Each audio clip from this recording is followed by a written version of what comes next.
Muy buenas noches a todos los participantes, suscriptores, amigos del canal Limud en Vivo, el cual permanentemente intenta siempre acercar a la gran cantidad de estudiantes de Biblia y teología, estudios y entrevistas con docentes de reconocida trayectoria. El día de hoy nos da el privilegio de visitarnos el profesor Héctor Benjamín Olea Cordero.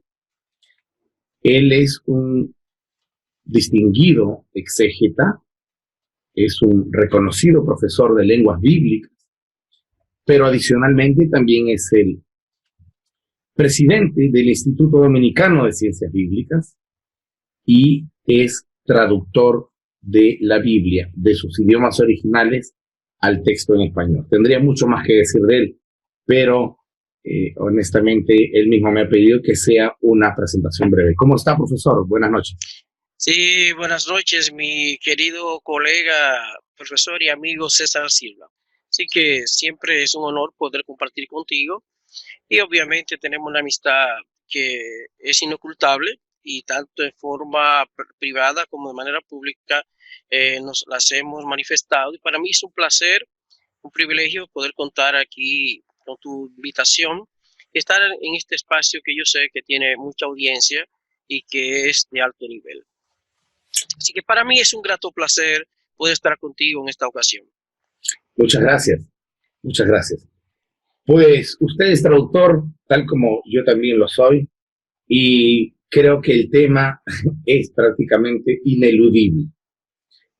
En esta labor de traducción, de exégesis, de respeto desde el punto de vista filológico de los idiomas originales del texto sagrado, y hablo en el sentido amplio, no solo de la Biblia hebrea, sino también de la Biblia como se conoce en Occidente, es decir, Antiguo y Nuevo Testamento.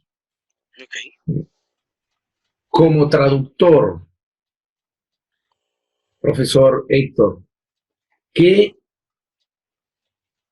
dilemas, qué problemas solemos enfrentar? Necesitamos poner esto abiertamente al público para que ellos puedan saber qué cosa es lo que enfrenta un traductor después de haber hecho una traducción o una lectura del propio texto original.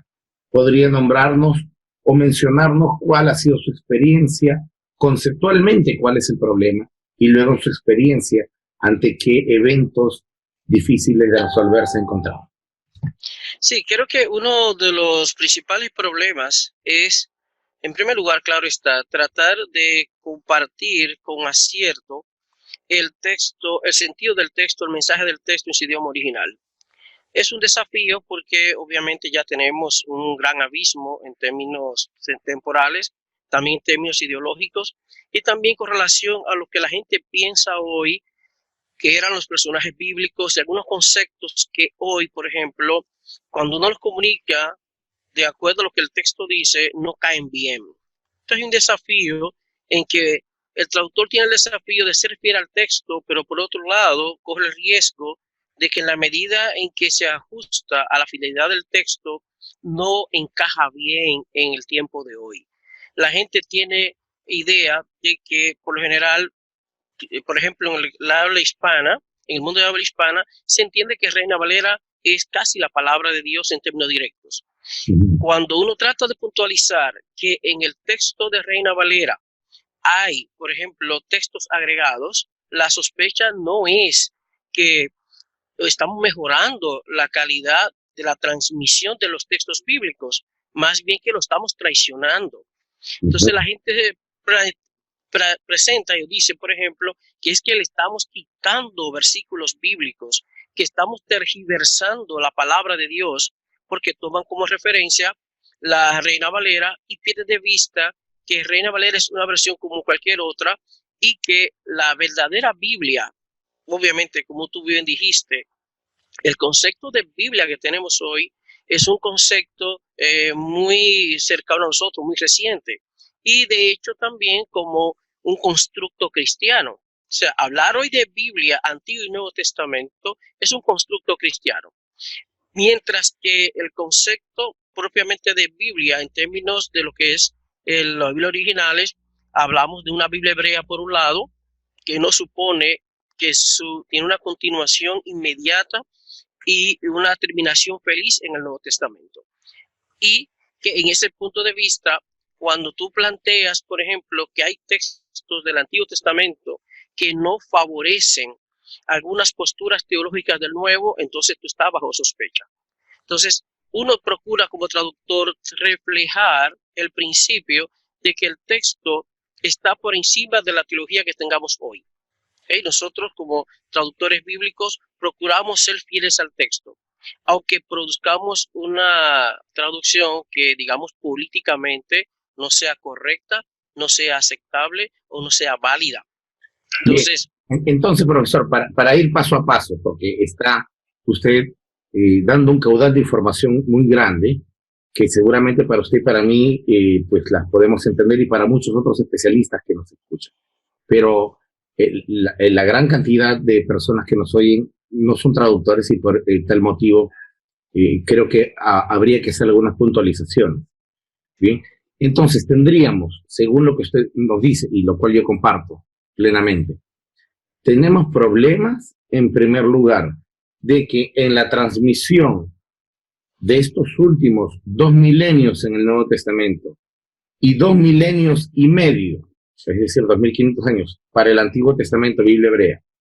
En estos últimos milenios han habido textos o versículos, para que me entienda la gente, versículos bíblicos que a veces han sido añadidos con la finalidad de legitimar algún dogma religioso de la antigüedad. ¿Esto sería así en referente a este punto? Sí, correcto. Y además, obviamente, la idea que nos hacemos, la gente común tiene la idea también de que los textos bíblicos fueron escritos prácticamente por personas que eran de su propia confesión. Sí, a veces entonces tú tienes la realidad de que además del abismo, digamos, ideológico y de que el mundo del antiguo se expresaba de manera distinta a nosotros hoy, tú tienes el problema básicamente confesional. Es que la Biblia es ante todo un libro confesional. Y en la traducción bíblica se supone que es un aspecto y una tarea filológica, una tarea profesional, que si procura ser fiel al texto que recibe o que tiene de frente, no está cuidando traducir de una manera que vaya a favorecer o a perjudicar un dogma. Simplemente procura transmitir el texto. Claro. Por supuesto, ese es el problema, ¿verdad? Entonces, mira, tú voy a poner un ejemplo. El Salmo 127.3, para irnos a un pasaje del Antiguo Testamento. Perfecto. Tú tienes, por ejemplo, que en nuestra cultura, en mi país, República Dominicana, y prácticamente toda Latinoamérica, existe el concepto de que el fruto del vientre es un regalo de Dios. Ahora bien, se piensa entonces que Salmo 127.3, cuando habla de que el fruto del vientre es un regalo de Dios, pierden de vista que la expresión los hijos en el hebreo no tiene el sentido inclusivo que tiene nuestra expresión castellana, los hijos. Entonces, cuando tú puntualizas que el salmista... Perdón, se refiere a que la palabra hijos en español incluye machos y hembras.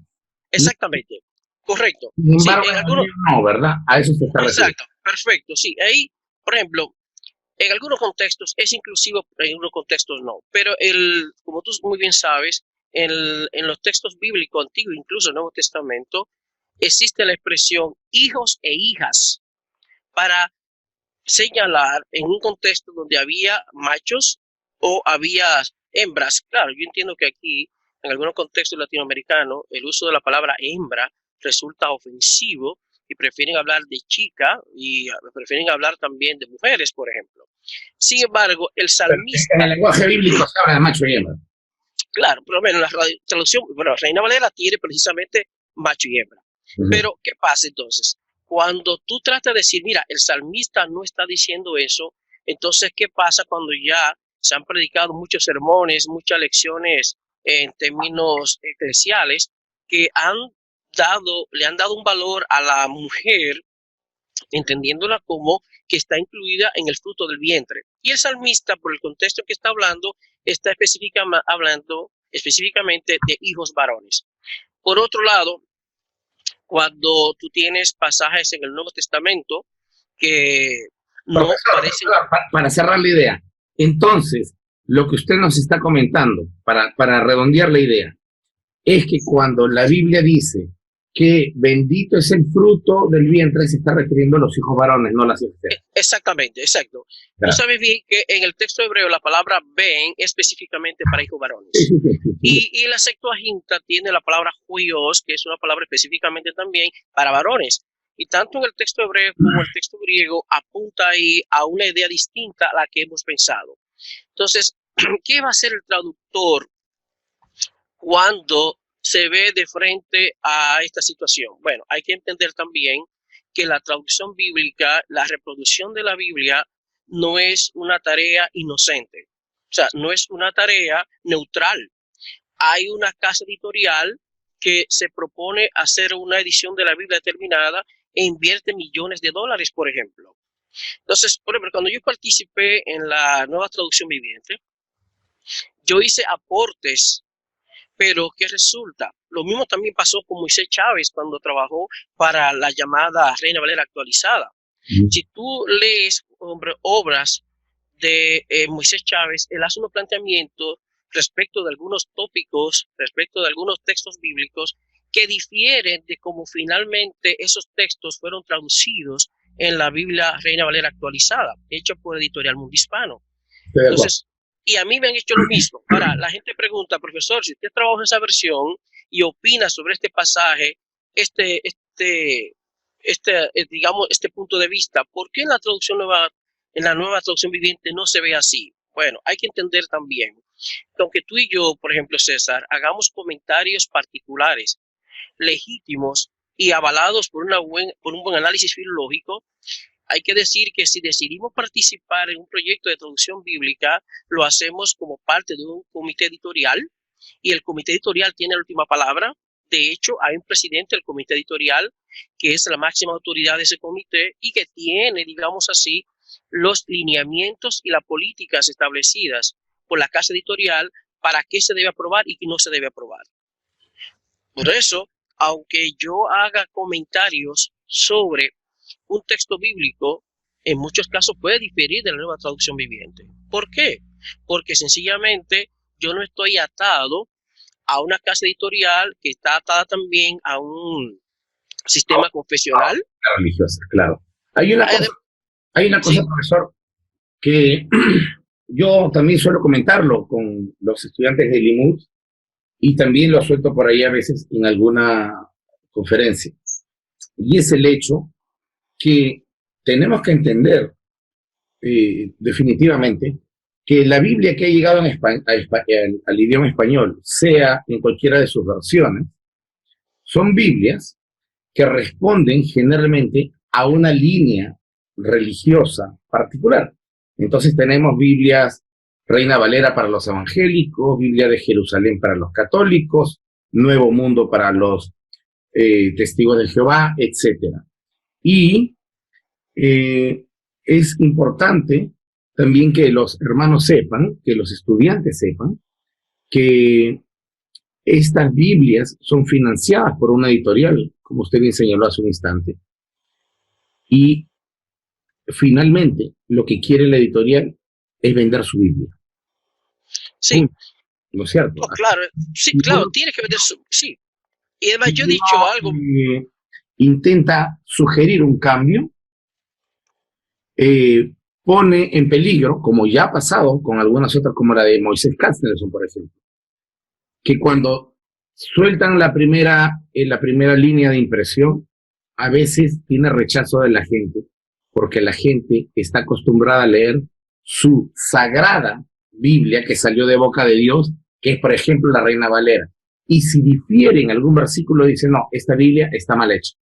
Sí, porque claro, la gente no está entendiendo que las traducciones se van mejorando y se aferran a la de 1960, que ya tiene 60 años, o se aferran a la de 1909. Adelante. Sí, claro, es importante que nuestros estudiantes y los que nos están viendo entiendan, la reproducción de la Biblia es, por un lado, un negocio. Definitivamente es un negocio. Dos, es una tarea interesada. Desde la perspectiva, por ejemplo, evangélico, siempre se ha promovido la reproducción de la Biblia como un recurso vital para la tarea misionera. Como tú sabes muy bien, la fe evangélica es eminentemente misionera y pretende alcanzar a todos los pueblos del mundo con el mensaje del evangelio, obviamente, según el corte de la institución que lo representa y lo promueve. En este punto, la reproducción de la Biblia se ha querido ver, obviamente, y se proyecta como un recurso vital, porque en muchos casos los misioneros han sido los primeros que han intentado traducir la Biblia, por lo menos alguna porción del Nuevo Testamento, a la comunidad donde están llevando la fe evangélica, por un lado. Entonces, pero no se le dice lo otro. La traducción de la Biblia es una tarea interesada, no tanto académica, y sí es cierto, se corre el riesgo de que, y es muy popular para redes sociales y políticos medios, que una vez se encuentran con que una determinada versión o que en lo personal tú propones un cambio, en primer lugar, a la versión es criticada y comienza una especie de boicot universal con relación a esa Biblia. Y en términos personales, también comienzan a criticarte como un hereje y como una persona que está promoviendo una desnaturalización de la Biblia y que ella pierda su valor. Entonces, ¿por qué no entender que la traducción de la Biblia no es neutral, es un negocio? Por eso yo he recomendado también que a la hora de considerar una versión de la Biblia, se considere el editorial que le está promoviendo. Si tú, por ejemplo, compras una versión de la Biblia, por buena que sea, y es de Editorial Mundo Hispano, Editorial Vida, Casa Bautista de Publicaciones, Sociedades Bíblicas Unidas, tú sabes que en alguna manera ya hay un compromiso con la fe evangélica. Así es. Si tú compras una Biblia editada por Editorial Verbo Divino, Sígueme por Herder o cualquiera otra, como de Sclet de Brouwer, que publica y edita la Biblia de Jerusalén, toda su serie, de alguna manera te dice también que tú tienes un compromiso con la fe católica. Por supuesto, podemos demostrar que no todas las versiones han caído o se muestran tan serviles a la fe religiosa. Te voy a poner un ejemplo. Yo he mencionado varias veces el caso de Mateo 1:25, que toca un punto vital para la fe católica con relación al dogma de la perpetua virginidad de María. La perpetua virginidad. De María, exacto. Bien. Es un concepto vital para el pensamiento católico. Entonces, tú vas a encontrar que hay versiones católicas, como la Nueva Biblia Española, la Biblia Torres Amat y otras, que han traducido a Mateo 1:25 tratando de cuidar y proteger ese dogma. Cuando dicen, por ejemplo, y sin tener relaciones sexuales con él o sin conocerla, sin conocer José a María, ella tuvo un hijo. No es lo mismo decir lo que el texto griego apunta y como también lo han traducido, por ejemplo, la de Jerusalén, que ha traducido diciendo y no la conocía o no la conoció hasta que dio a luz un hijo. Fíjate entonces cómo se puede hacer un análisis de comparativo de versiones y se puede demostrar que varias versiones católicas se han mostrado más fiel como traductor, como traducciones bíblicas, haciendo un análisis filológico y comunicando lo que el texto dice, y otras se han cuidado de que, aunque tienen aparentemente buen prestigio, procuran que el dogma sea cuidado, que el dogma no sea perjudicado. Yo quisiera también traer un ejemplo que suele escandalizar también, sobre todo, y tocar profundamente algunas facciones de la gente de organizaciones religiosas. Estoy leyendo la Biblia hebrea para que sepan los estudiantes, y quisiera citar este verso tan emblemático del libro de Éxodo, capítulo 3, verso 14, en donde dice, Vayomer Elohim el Moshe, Ejie Asher Ejie. Vayomer Kotomar Libne Israel, Ejie Shlachane Aleje. Y la traducción de este texto debiera ser, desde el punto de vista de la Biblia hebrea, es, y dijo Dios a Moisés, yo seré el que estaré, y dijo, así dirás a los hijos de Israel, yo estaré, me he enviado a ustedes. Ahora, evidentemente, bebiendo de la Septuaginta, las traducciones del Nuevo Testamento, las traducciones del Antiguo Testamento en cuanto a Reina Valera e incluso a otras más, y también para conciliar la idea repetida en el Evangelio de Juan, cada vez que Jesús dice, yo soy la luz, yo soy el camino, yo soy. Entonces, han traducido este versículo de Éxodo 3:14, yo tengo mi Biblia Reina Valera aquí al costado, en donde dice, respondió Dios a Moisés, yo soy el que soy. Y pues realmente este texto en tiempo presente no tiene sentido en la narrativa. Y el gran problema es que este texto, desde mi punto de vista, pueden haber puntos de vista que aporten más a la comprensión, pero desde mi punto de vista este texto se ha traducido así por dos motivos. Primero, porque se bebió únicamente de la Septuaginta, al menos para este texto, y segundo, porque se tomó la Septuaginta debido a que esto puede hacer match con Jesús en el Evangelio de Juan. Entonces, Yahvé dice en Éxodo, yo soy, Jesús dice en Juan, yo soy, es el mismo. Bien, pero el lector no tiene la capacidad para poder llegar al texto hebreo y darse cuenta que el texto hebreo no dice yo soy, sino que está hablando en futuro. Y pues yo sé por conocimiento de causa que existen iglesias, organizaciones religiosas, ONGs, colegios, canciones que hablan del yo soy, y lo curioso es que hablan del yo soy de Éxodo, y curiosamente este yo soy no existe. Mira, me parece genial, excelente que haya traído este pasaje a colación, porque me permite decir algo en la siguiente línea. Mira, otro de los desafíos del traductor bíblico en este punto, digamos, vamos a situarlo, por ejemplo, como traductor del Antiguo Testamento, es que el Antiguo Testamento debe ser traducido siempre como escritura judía. La tentación obviamente ha sido traducir el Antiguo Testamento para favorecer o terminar en alguna manera favoreciendo el punto de vista cristiano o del Nuevo Testamento.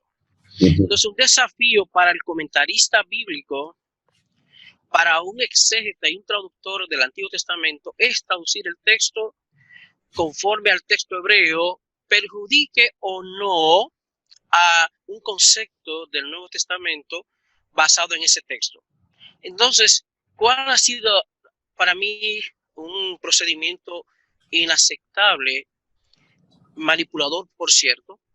Es que se han traducido los textos bíblicos ya no solamente dependiendo de la Septuaginta, porque yo creo que debemos admitir dos cosas. En primer lugar, ciertamente la Septuaginta fue el vehículo natural y, digamos, el habitual para los autores del Nuevo Testamento tener acceso a los textos del Antiguo. Vamos a decirlo así.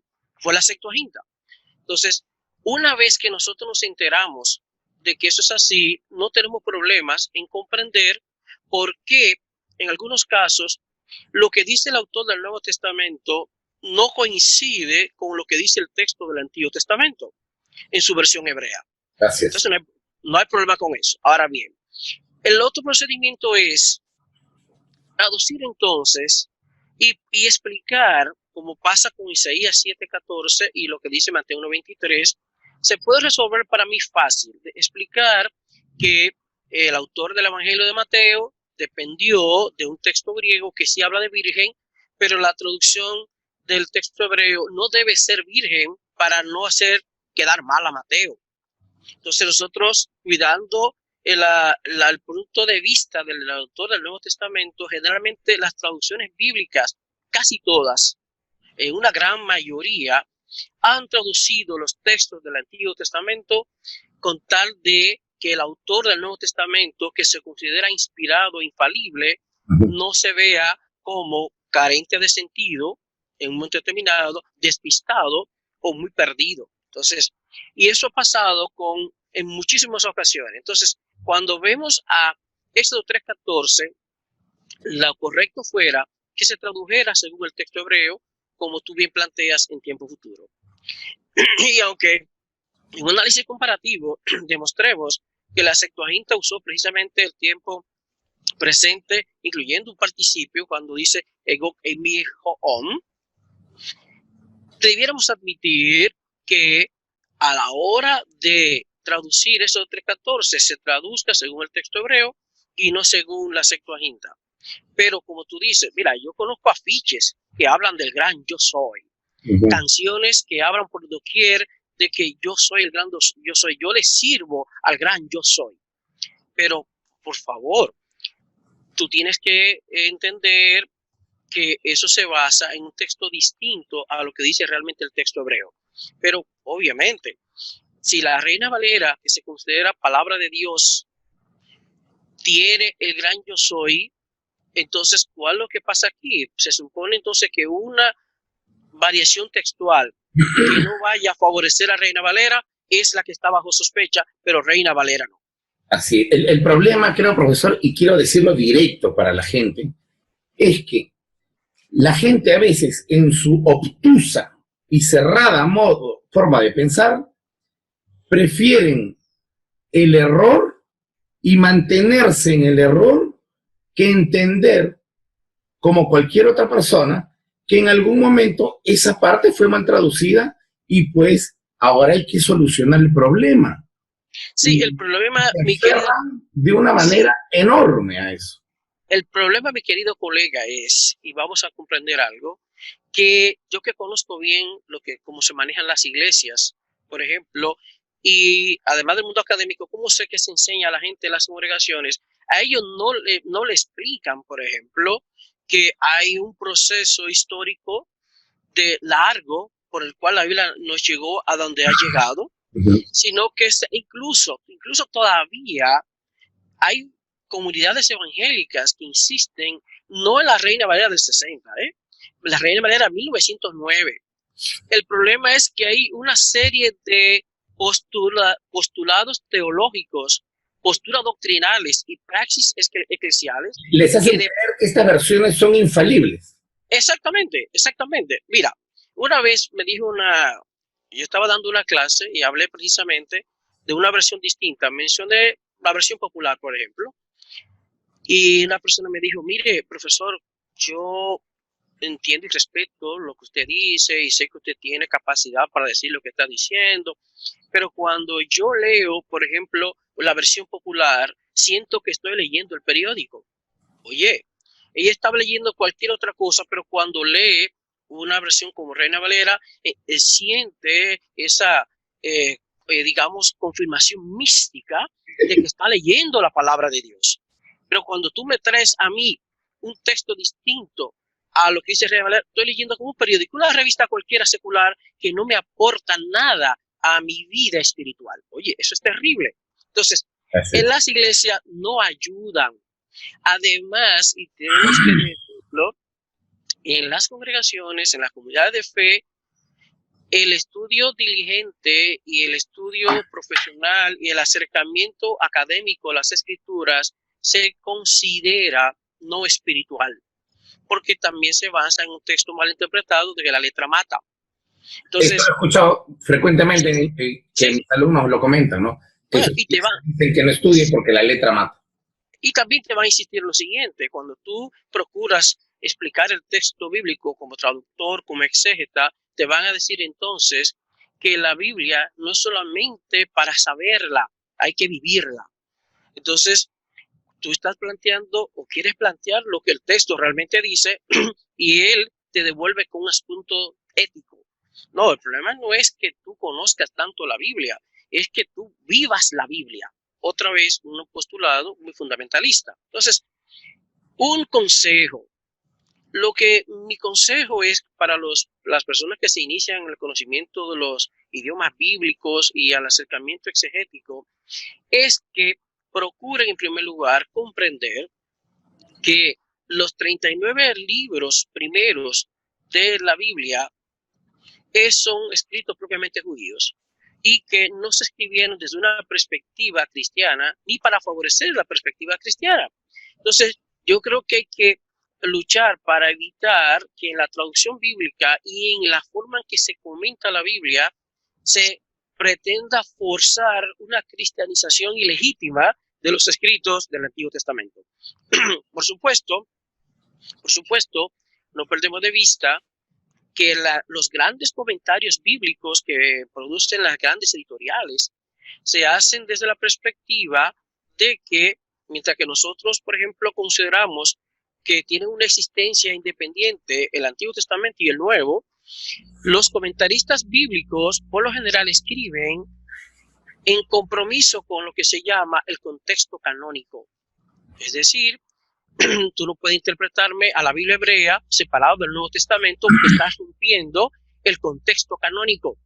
Ahora, Julio Trébol Barrera, en su muy famoso libro que yo recomiendo a todos los que se acercan a la Biblia desde una perspectiva académica, es que en realidad el llamado contexto canónico le ejerce una violencia radical a los textos bíblicos, porque ningún texto bíblico se escribió en ese llamado contexto canónico. Así es, así es. Entonces, cuando tú pretendes como traductor o como comentarista o exégeta no obedecer a los contextos vitales en lo que se escribieron los textos bíblicos, por obedecer y supeditar esos contextos bíblicos a un llamado contexto canónico, estás ejerciendo una violencia sobre esos textos bíblicos. Y ese contexto canónico, al fin y al cabo, es un dogma nada más.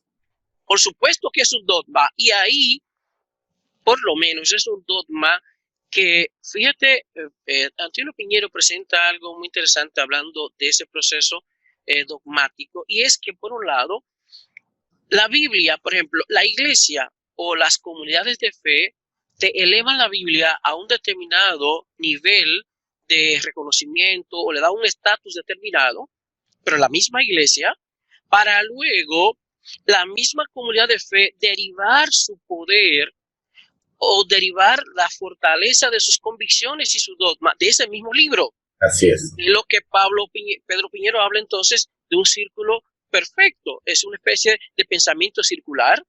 Las escrituras, las comunidades de fe, que al fin y al cabo fueron las que determinaron el contexto canónico, elevan las escrituras a un nivel de sagrado, de incuestionable, para luego derivar de ese libro que se considera incuestionable, posturas teológicas incuestionables, y de ahí viene la famosa inerrancia de la Biblia. Es otra locura, ¿no?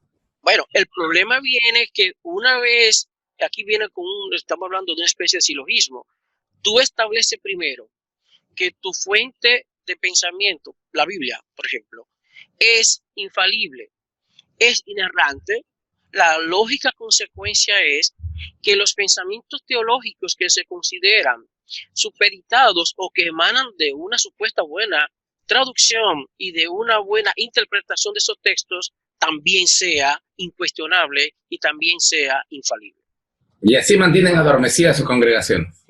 Por supuesto, por supuesto. Y cuando tú intentas decir lo contrario, entonces a ti te condenan, a ti te satanizan y a ti te consideran casi como un instrumento del mismo enemigo que está utilizando ahora personas desde adentro que se consideran personas que le sirven a Dios y que están utilizando sus conocimientos no para glorificar a Dios, sino para dañar su obra, para atacar incluso lo más importante que es su palabra.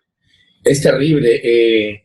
Nosotros acabamos de terminar un curso magistral con el profesor Eduardo Arens, que editó en los marcos del Limud, y pues él insistía a los participantes de diferentes confesiones religiosas, habían de todo trasfondo religioso, les insistía en que no permitan que cuando vayan a su centro religioso les digan que deben desenchufar el cerebro antes de entrar, porque muchas veces, argumentaba él, sucede esto. Tú tienes un pensamiento universitario, puedes ser un ingeniero, un arquitecto, un médico o cualquier otra profesión, y una persona inteligente y razonable pero basta que cruces el umbral o la puerta de la congregación religiosa, simplemente desenchufaste toda capacidad de análisis crítico, todo pensamiento racional, toda cosa que te esté diciendo el pastor, líder, sacerdote, cura, rabino o quien fuera, que no esté en coherencia con la vida real, con un pensamiento medianamente inteligente, porque a veces Sí. hacen hacer cosas de ese tipo. Y pues lo que nos ha dicho usted es muy importante, estimado profesor y colega Héctor Olea. Ahora yo quisiera centrar, si usted me permite, la, la discusión en otro tema. Usted es autor de un libro, el cual yo lo he leído y lo he recomendado con mucho cariño. Además de eso, por el contenido, la exigencia, el tratamiento crítico, el tratamiento desapasionado, que más bien atiende la filología y no al dogmatismo, lo convierte a este texto en infaltable para un estudiante de la Biblia. El texto se llama La Biblia misma no afirma ser inspirada y puede ser adquirida a través de la biblioteca o librería online llamada amazon.com. Hay varios textos que usted discute allí de una manera magnífica, pero quisiera que nos concentremos en un texto en particular. No nos queda mucho tiempo, alrededor de 20 minutos, pero quisiera que nos comente acerca del texto que está en 2 Timoteo 3:16. Por favor, adelante. Sí, bueno, aquí volvemos de nuevo, en parte, a lo que hablamos hace un rato. El problema de que el estatus de la Biblia que se escucha en las llamadas teología sistemática y en los distintos grupos confesionales depende más bien y realmente de lo que la comunidad de fe piensa de esos textos, más que lo que los textos mismos dicen de ellos. Ahora bien, el gran desafío del pensamiento, digamos, del cristianismo conservador, fundamentalista, ha sido tratar de que los postulados que ella plantea de la Biblia o que el estatus que ellos entienden que le dan a la Biblia se pueda sustentar en la misma Biblia. ¿Ok?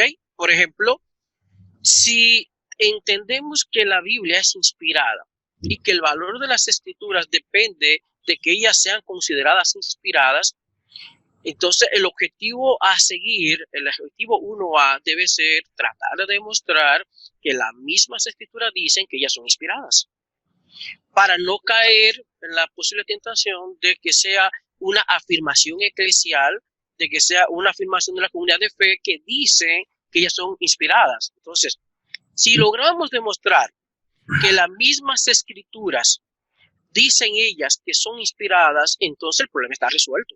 Claro. Ahora, el problema viene, y lo que yo he tratado de demostrar con este pequeño libro y con mi análisis de 2 Timoteo 3:16 es precisamente lo contrario, que podremos decir que la Biblia es inspirada, pero no porque la Biblia lo dice.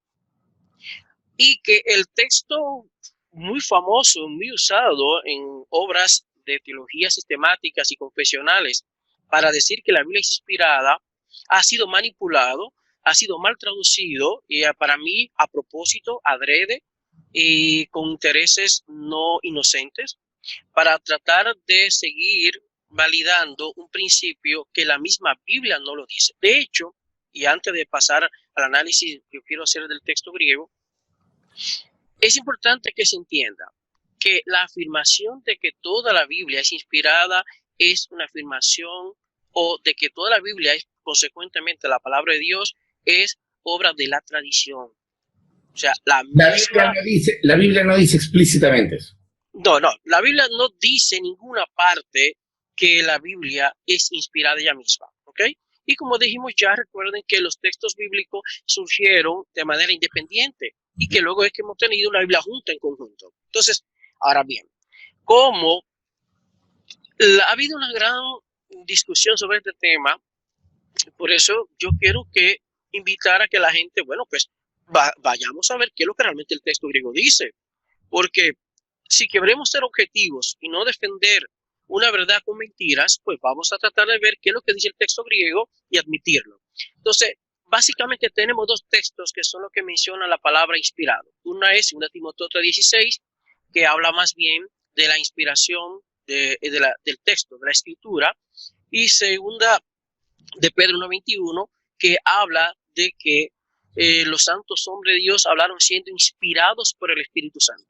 Bien. Y aquí obviamente el pasaje de Pedro está específicamente hablando de la literatura profética del Antiguo Testamento, y ni siquiera no sabemos en qué proporción de la literatura profética del Antiguo Testamento estaba pensando en segunda de Pedro. Repito. Y además no dice que escribieron, sino dice hablaron.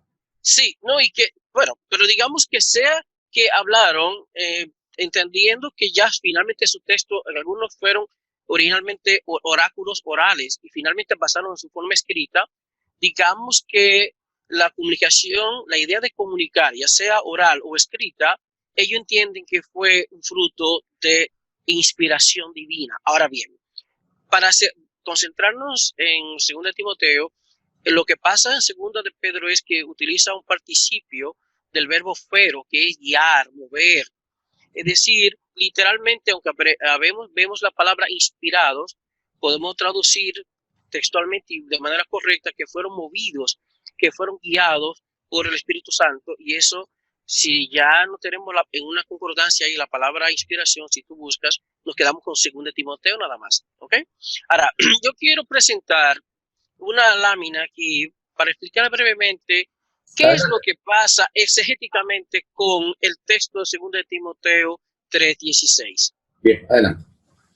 Bien, aquí tenemos el texto griego rápidamente y no quiero profundizar mucho en esta parte porque sé que hay muchas personas que no pueden leer el texto griego.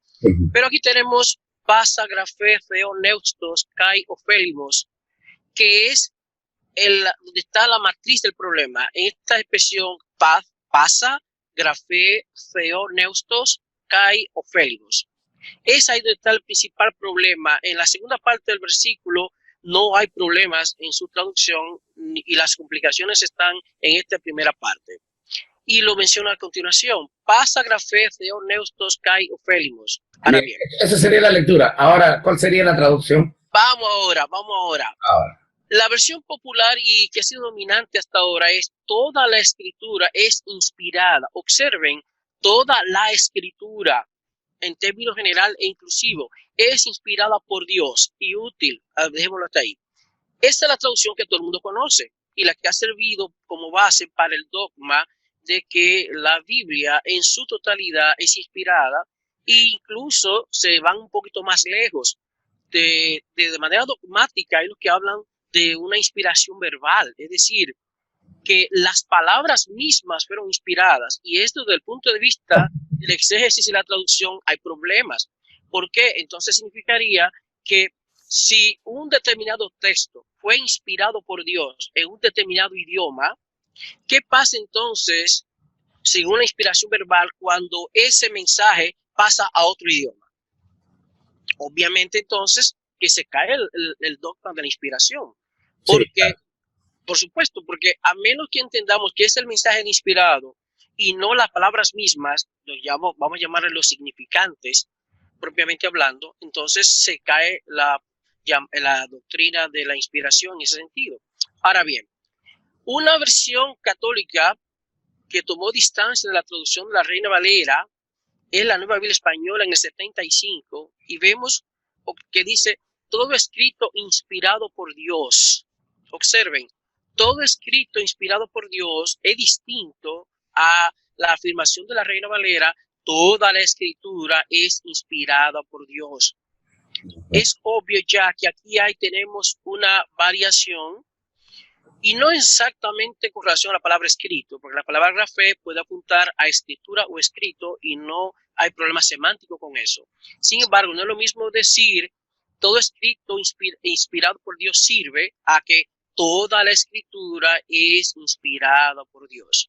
Así es, claro.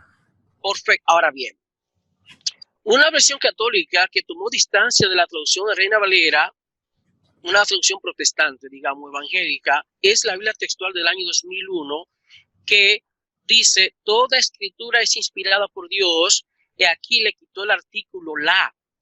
Toda la escritura es inspirada por Dios, toda escritura es inspirada por Dios, va un poco en la línea de lo que es la Nueva Biblia Española, versión católica del año 1975, y obviamente no coincide con el artículo aquí que usó la Reina Valera 1960. Ahora bien, la Biblia textual, tercera edición, incluso la cuarta, de momento, y aquí viene algo que hemos dicho, mi querido colega, sí, que es increíble, la gente tiene la idea y se deja engañar mercadológicamente cuando se supone que una versión más reciente de la Biblia se cree de manera falaz que es necesariamente mejor que su antecesora. Y no siempre es así, como tú y yo sabemos, ¿verdad? Yes. Aquí observamos algo interesante. Y es que la Biblia textual, después que en el 2001 dio un paso de avance con relación a la Reina Valera de 1960, luego sus últimas ediciones han vuelto atrás y parece que el dogma, ¿verdad? Hay que rescatarlo y cuidarlo, y vuelven a poner como Reina Valera el artículo y dice, toda la escritura es inspirada por Dios. Repito, hay aquí un retroceso inadmisible desde el punto de vista del acercamiento exegético, desde el punto de vista del acercamiento filológico al texto griego de 2 de Timoteo 3:16. Sin duda. Un brevísimo paréntesis, querido Héctor, colega. Esto mismo sucede con la primera edición de la Biblia hebreo-español del traductor israelí Moshe Katznelson, en donde en su primera edición, hecha por Editorial Sinaí, impresa en Tel Aviv, pone en Éxodo 3:14, y dijo Dios a Moisés, yo seré el que estaré. Sí. Lo pone bien, y así dirás. Pero aparentemente es un tema eminentemente comercial. Si le cambias algo, la gente no compra. Claro. A partir de la segunda edición, también retrocedió a poner, dijo Dios, yo soy el que soy. Y así le compraron más Biblias. Exactamente, es lo que estoy diciendo. Es lo que ha pasado acá. Sí, mi querido colega, parece, no sé, y aquí voy, digamos, a especular un poco, no sé si en la evaluación mercadológica y en términos de análisis de inventario y de factibilidad, la edición, lo que produce la Biblia textual, vieron que una merma en la compra de su Biblia y tuvieron que volver a rescatar un dogma y para poder mantener el negocio. Para poder vender, sin duda alguna. Para poder vender, claro. Entonces, es importante que las personas que se acercan a la Biblia sean conscientes de eso. Y vuelvo y quiero decir aquí algo que no quiero dejar de pasar, y es que cuando tú comparas, por ejemplo, el porcentaje de personas de la fe cristiana, por ejemplo, la cantidad de millones que son y el porcentaje que va a un seminario, a una universidad, o que tiene acercamiento a los textos bíblicos desde un punto de vista académico, y tú lo comparas, el porcentaje que es muy mínimo, con relación al hecho de que cada cristiano tiene por lo menos una Biblia, eso significa dos cosas, que la producción de la Biblia y en la forma en que se comenta son las dos vías más efectivas para producir un proselitismo ideológico. Mira, cuando yo sé que cada cristiano tiene por lo menos una Biblia. Ahora, ¿qué porcentaje de esos cristianos que van día por día, semana por semana, a una determinada congregación tienen acceso a cierto tipo de estudios? Ninguno. Un porcentaje muy poco. Sin embargo, esas personas están siendo alimentadas por un tipo de traducción bíblica acomodada y manipulada, no siempre, por cierto, pero por lo menos los pasajes y temas claves, y la otra en la forma en que se comentan los textos. Yo soy testigo de que a veces tú tienes un texto que no está tan mal traducido, pero lo que le falta al texto se lo ponen en la forma de comentarlo. Entonces el comentarista bíblico viene y pone en su comentario e induce al lector de la Biblia a leer ese texto de una manera en que él entiende que debe ser leído y que se considera legítimo y obviamente aceptado por la comunidad de fe. Ahora. Entiendo. Continuamos, profesor, con la exposición. Sí, seguimos entonces. Aquí viene algo interesante, y es que comparando a la traducción que leemos en 2 de Timoteo 3:16 en la versión Reina Valera de 60 con la original Biblia del Oso de 1569 y la Reina Valera ya la primera, el trabajo de que la revisión que hizo Cipriano de Valera en 1602, observamos los siguientes cambios. Fíjense, el artículo que yo he puesto aquí en azul es un elemento en la que Valera agregó que no tenemos en el texto de la Biblia del Oso. Lo demás, todo lo que está en rojo, es lo que leemos en la Biblia del Oso. Dice, toda escritura inspirada divinamente, y este texto en morado lo coloca la Biblia del Oso como comentario al lado, al margen. Dice, toda escritura inspirada divinamente es útil, es útil. Observen ahora. ¿Qué hizo la Reina Valera? Agregó el artículo la y puso entonces toda la escritura y puso el verbo es. Repito, lo que dice la Biblia del Oso es lo que está en rojo. Toda escritura inspirada divinamente es útil. No dice cuáles, no dice cuántos textos, no dice ni siquiera un pequeño inventario. Simplemente declara que toda escritura inspirada divinamente es útil. ¿Ok? Ahora bien. Profesor, antes de seguir, habría que señalar simplemente que cuando habla de escritura no está hablando de la Biblia como la tenemos hoy. No, claro, no, claro que no. Sí, no, claro que no. Ahora, y bueno, vamos a decir un buen comentario aquí. Resulta que la palabra grafé que se utiliza aquí como escritura, en primer lugar, en la misma Biblia apunta ante todo a los textos del Antiguo Testamento. Por ejemplo, un texto de Juan 5:39 plantea que Jesús le dice, según el Jesús juánico, Jesús le dice a los judíos que ellos escudriñaban las escrituras porque a ellos les parecía que en ellos tenían la vida eterna. Y ahí la palabra grafé griega apunta específicamente a los textos del Antiguo Testamento. Otro texto, obviamente, es el pasaje de 1 Timoteo 5:18, que dice que, porque la escritura dice, no pondrás bozal al buey que trilla.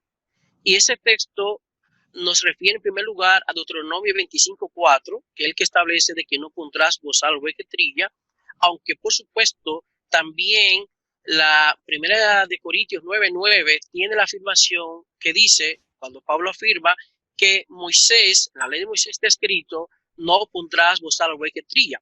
Eso entonces implica un paso importante, que ya estamos viendo que comienzan a considerarse textos del Nuevo Testamento, a equipararlos con los textos del Antiguo Testamento y se le comienza a llamar a ambos grafé. Correcto. Pero 2 Timoteo 3:16 va más lejos.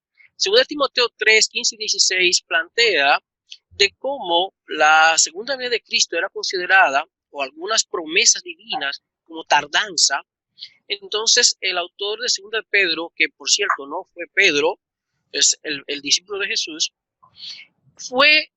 declara que había cosas que Pablo escribió que eran difíciles de entender, que los indoctos torcían, oiga bien, los escritos de Pablo como las demás escrituras, es decir, como las otras escrituras. Y obviamente aquí en la primera referencia debe ser al Antiguo Testamento, los textos del Antiguo Testamento, el Tanakh, luego a textos del Nuevo Testamento, en este caso los textos de Pablo. Obviamente no podemos dudar que probablemente haya tenido en cuenta otros textos que finalmente no entraron en el canon, pero que para el primer siglo eran considerados canónicos, por ejemplo. Ahora bien, en ese sentido, la palabra grafé tiene en la Biblia la referencia básicamente a los textos del Antiguo Testamento y a los textos del Nuevo. Bien. Pero nunca jamás a la Biblia como la tenemos hoy, en primer lugar. Cuando se escribe 2 Timoteo 3:16, por ejemplo, y todos los escritos del Nuevo Testamento, por un lado, todavía los judíos estaban discutiendo el problema del canon, que vino a resolverse de manera definitiva después del siglo II después de Cristo. Y Primera de Timoteo, Segunda de Timoteo se escriben mucho antes, pero todavía se considera que libros como Segunda de Pedro, que se considera el último libro en ser escrito del Nuevo Testamento, no había sido escrito. Es imposible que en términos históricos haya una referencia a todos los textos que hoy nosotros consideramos Biblia en Segunda de Timoteo 3:16. Ahora, vamos a ver aquí qué es lo que pasa. Cuando leemos vemos el texto griego, mire, aquí esta palabra, esta letra aquí, que es una eta con un espíritu rudo en griego, eso sería un artículo. Los adjetivos que quiero hacer mención son los siguientes: pasa, que significa toda; theopneustos, inspirada por Dios; y ofelimos, útil. Pasa, primer adjetivo; theopneustos, segundo adjetivo; y ofelimos, tercer adjetivo. Ahora, ¿qué pasa aquí? Cuando leemos la traducción de Reina Valera, la traducción de Reina Valera parece reflejar este tipo de texto, donde tenemos un artículo y un sustantivo, y eso obligaría a que si hubiese dicho el texto griego lo que leemos aquí, pasa, grafé, theopneustos, kai ofelimos, sí tendría sentido la traducción. Pero ese texto con el artículo no está. No existe en el original. Ese es el interesante, mi querido colega. Ese es el problema que yo quiero que lo entiendan las personas que me leen, que nos escuchan, y las personas que leen comentarios bíblicos. El problema es que aquí hay un problema de honestidad intelectual. Si hubiera artículo, entonces aquí tuviéramos que la relación de grafé con pasa, con theopneustos y con ofelimos sería predicativa. Claro. Tendría sentido decir, toda la escritura es inspirada por Dios y es útil. Sin embargo, como bien dice mi querido colega y amigo, el artículo no está en el texto griego, que es el que tenemos abajo, que dice, entonces aquí tenemos lo siguiente. El texto griego dice, como está aquí el texto abajo, en negrita: pasa, grafé, theopneustos, kai ofelimos. Pasa, grafé, no hay artículo. Pero algo más interesante, colega, cuando observamos la historia de la transmisión de este texto en un Nuevo Testamento crítico y académico, observamos que no hay ni siquiera un manuscrito que aparezca como testimonio de que algún copista tuvo el interés de ponerle el artículo. Es decir, en toda la transmisión del texto de 2 Timoteo 3:16, ningún dato hay de crítica textual que llame la atención de que el texto que tenemos hoy omitió el artículo. En otras palabras, nunca nadie lo entendió como lo está entendiendo el día de hoy los lectores de la Biblia. Exactamente. Vamos a decir todavía mejor. Ningún copista de la antigüedad sintió la necesidad de manipular ese texto para ponerlo a decir lo que las traducciones bíblicas tradicionalmente nos han puesto a leer. ¿Por qué? Porque lo más seguro y sin duda es que el autor de 2 de Timoteo, que no fue Pablo, por cierto, el autor de 2 de Timoteo y los copistas posteriores no tenían el dogma que hoy tienen nuestros hermanos en la fe, nuestros hermanos y hermanas. El dogma, claro. Este es el problema. Entonces, el problema, exactamente. Necesitan modificar, manipular este texto para legitimar sus expectativas. Correcto. Sí. El problema es que hoy, insisto, no perdamos de vista el hecho de que el problema es que nuestras confesiones actuales se han impuesto ella de manera arbitraria, se ha impuesto la necesidad de que si algo ellos esperan de la Biblia misma debe decirlo. Si ellos esperan que la Biblia sea inerrante, la Biblia debe decir que es inerrante y la Biblia no lo dice. Entonces te apelan a expresiones como debe ser y que las cosas que no entendamos ahora las entenderemos después. No, espérate. Así no. Vamos a lo que dice el texto. Por eso nosotros enfatizamos que no es lo mismo enseñar o aprender lenguas bíblicas de una perspectiva confesional o para validar una determinada confesión, o cuando estamos enseñando y aprendiendo lenguas bíblicas para ser fieles al texto. Claro. Yo, por lo general, a mí no me importa mucho o no me importa nada que lo que diga el texto realmente no favorezca la teología. Mi trabajo profesional es con el texto. Al que yo cuido y protejo es al texto. De hecho, querido colega, es curioso que la principal condición para hacer con el texto lo que nos dé la gana es declarar lo que es inspirada, es declarar lo que es sagrada. Y después de ahí, entonces, observamos cómo la gente hace con el texto lo que dé la gana, lo que quiera, cuando uno esperaría es que personas que supuestamente tienen un alto respeto de los textos bíblicos, tanto respeto, pues no lo manipularan tanto. Ahora, ¿qué pasa entonces? Para ir terminando. Mi personal traducción de 2 Timoteo 3:16 es la siguiente: toda escritura inspirada por Dios y útil sirve para la enseñanza. Toda escritura inspirada por Dios y útil. Ahora, ¿por qué baso esto? Porque cualquier persona que sepa griego debe saber que en 2 Timoteo 3:16 no hay una relación predicativa entre escritura con toda y con theopneustos inspirada y con ofélimos, que es útil. En otras palabras, no está el artículo la y tampoco está el verbo es entre escritura. Bueno, ahí vamos, pero gracias por mencionar eso. El problema no es que no esté el verbo es, porque si tuviera el artículo, miren qué pasaría. Aquí vamos. Hay una construcción que demanda que el verbo ser esté. El verbo, cuando en griego se puede demostrar que hay una relación predicativa entre un sustantivo y un adjetivo, hay que poner el verbo, porque la estructura lo demanda. Ahora, esa es la, o sea, por eso aquí viene, y es la importancia de conocer digamos así, las sutilezas de cada idioma.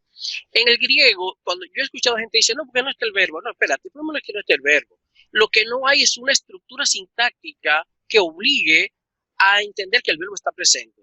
Con honestidad intelectual debo decir, si el texto griego tuviera el artículo que, entonces habría que poner el verbo. ¿Por qué?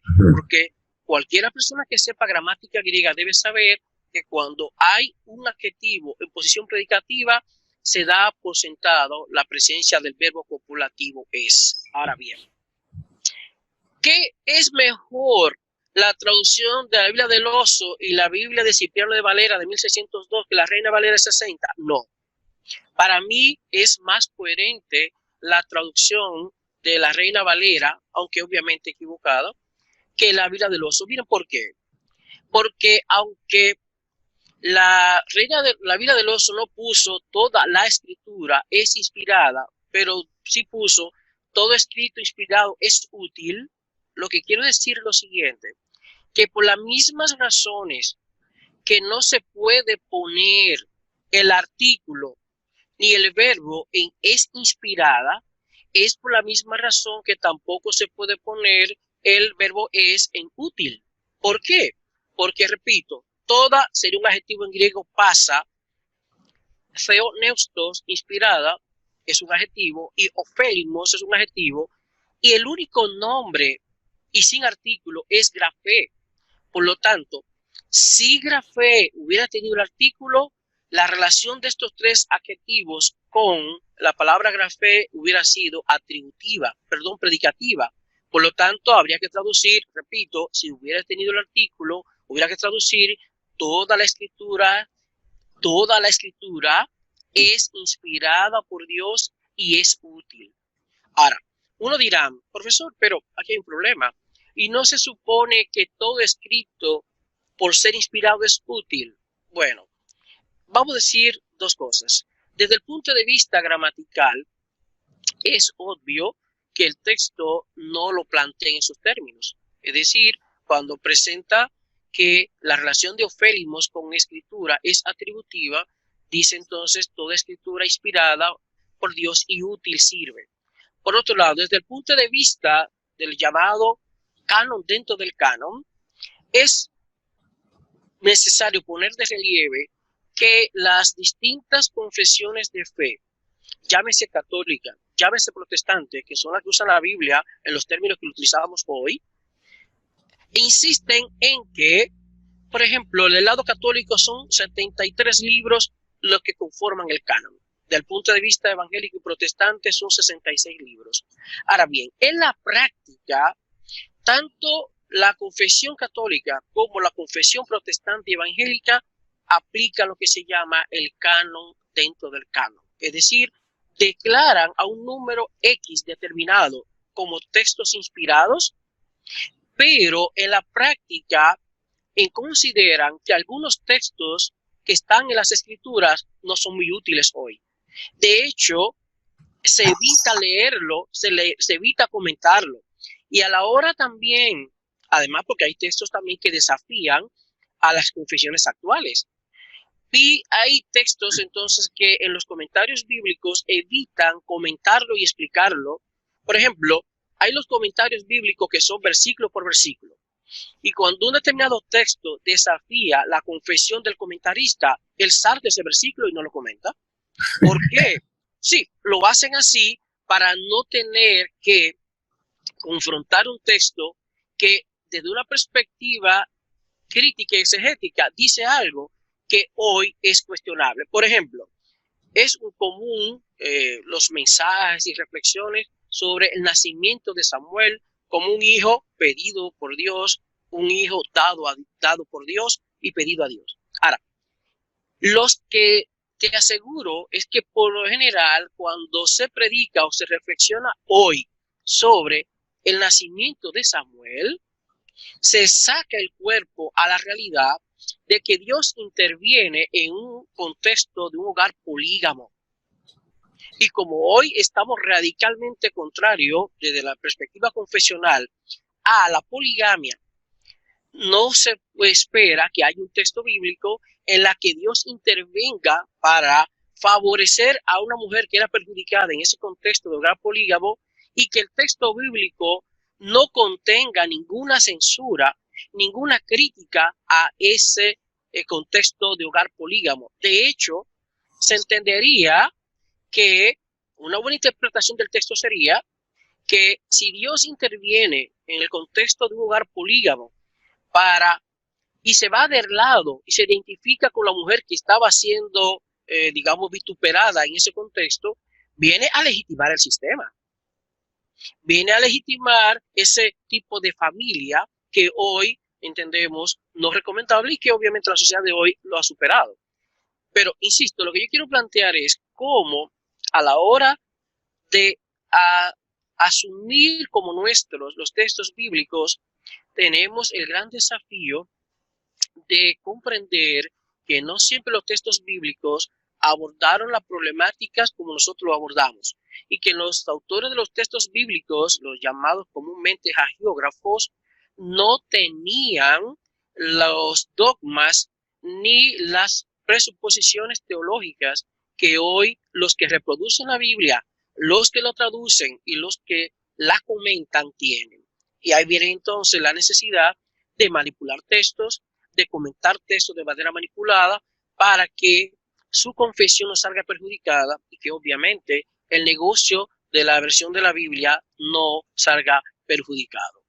Entonces, mi querido colega, lo que yo planteo es, yo no quiero necesariamente, mi propuesta no fue erradicar del vocabulario teológico el concepto de que la Biblia es inspirada. No, lo que queremos poner de relieve y de manera cruda y contundente es que, en primer lugar, la Biblia no contiene ni siquiera un texto bíblico que afirme la inspiración de toda la Biblia. Dos, que el concepto de Biblia que tenemos hoy jamás fue el que conoció algún autor de la Biblia, llámese del Tanakh o llámese del Nuevo Testamento, y que según de Timoteo 3:16 lo que declara simplemente es el valor y la utilidad de un escrito inspirado. No declara una lista de textos inspirados y ni siquiera afirma que la totalidad de las escrituras es inspirada.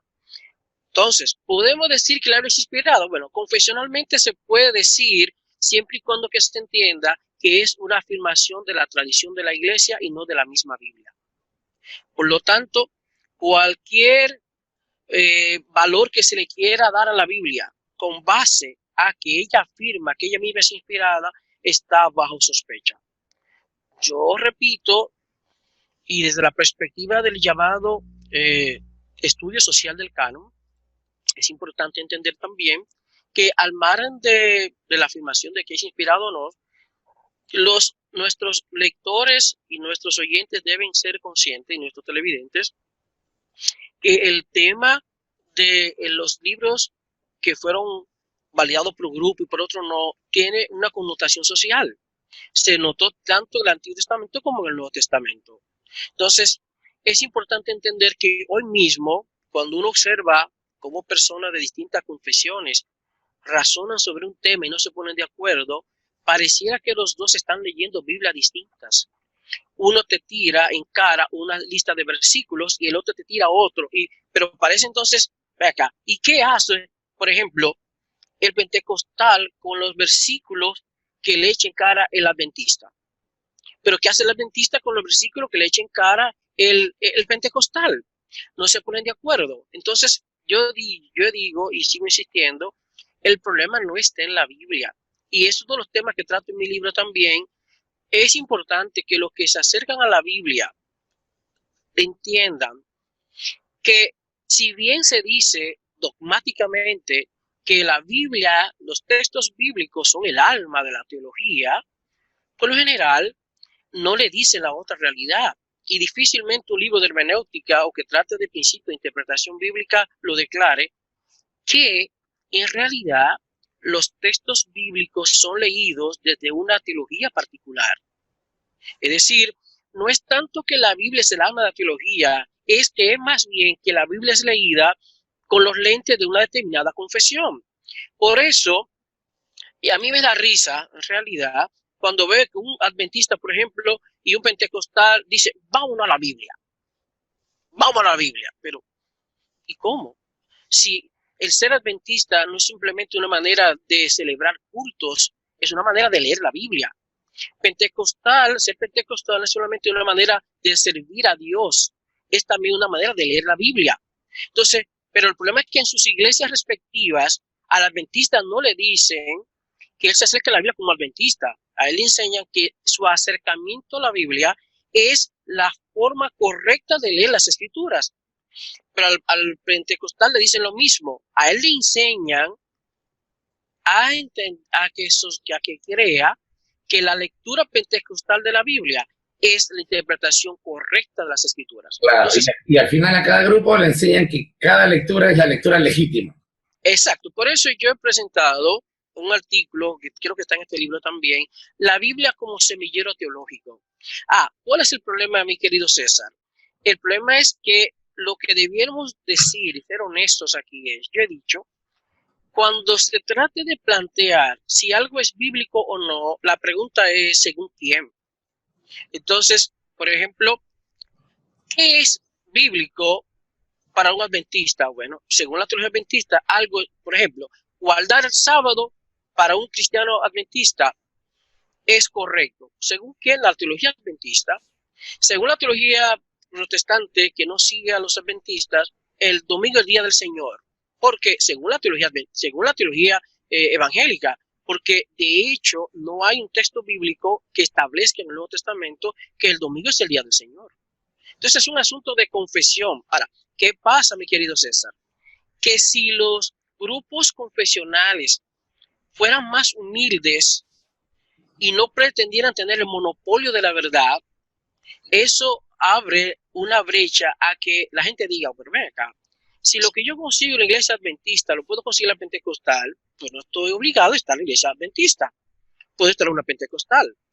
Pero si un hermano pentecostal llegara a entender que cosas que él consigue para su bien espiritual, digamos, y para su vida personal, puede conseguir la iglesia adventista, entonces la exclusividad pentecostal se cae.